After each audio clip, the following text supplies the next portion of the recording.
J'accompagne les producteurs en production vaches laitières et système grande culture et tout ce qui va être suivi de culture en système d'élevage. Et donc je travaille notamment avec des producteurs bio, des producteurs en conversion, mais également avec des producteurs conventionnels qui souhaitent réduire l'utilisation des produits phytosanitaires dès le semis du maïs. Donc je demande à ce que l'agriculteur me communique le jour où il a semé son maïs. Et à partir de ce moment-là, Morgan il déclenche ses visites semaine par semaine. Donc toutes les semaines, il va passer sur la parcelle pour faire un suivi de l'avancement du maïs et du salissement de la parcelle, quoi. À chaque fin de visite, je donne mes évaluations à l'agriculteur et mes conseils à l'agriculteur qui ensuite décide ou non de suivre mes conseils ou bien de décrocher un chimique. Par rapport à l'Optimaïs, donc il y a des conseils d'implantation d'abord. Donc par rapport à... Déjà, premièrement, c'est la rotation, quoi. On se rend compte que des parcelles qui sont derrière des vieilles prairies d'au moins 4-5 ans sont plus faciles à désherber que des parcelles sur lesquelles il n'y a eu que du maïs ou des rotations maïs-blé, maïs-blé. Et sinon, après, il faut que le maïs soit planté, semé assez profond, quoi. Au moins 4-5 cm, pour pas que l'action de la houe le déracine ou n'arrache le pivot, quoi.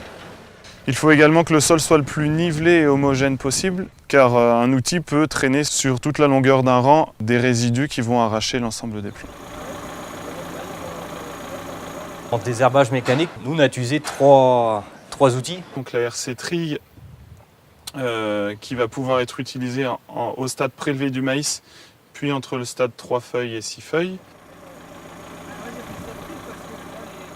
Le deuxième outil, c'est la houe rotative, qui peut être utilisée entre le stade prélevé et le stade 4 feuilles du maïs, et qui présente l'intérêt d'avoir un débit de chantier important, et qui demande très peu de réglages pour son utilisation.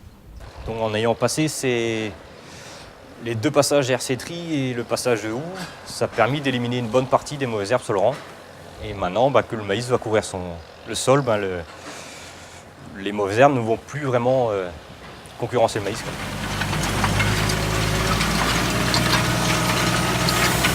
Le troisième outil utilisé est la bineuse, qui va pouvoir être utilisée à partir du stade 3 feuilles en protégeant les plants, puis à partir du stade 5-6 feuilles, et jusqu'à ce que le maïs recouvre l'interrang du maïs. L'itinéraire conseillé au travers de l'outil est composé de 2 passages de houe rotative ou de RC tri suivi d'un passage de bineuse. Même maintenant, avec la chimie, il y a plusieurs produits qui sont interdits ou limités. Donc certaines mauvaises herbes deviennent résistantes.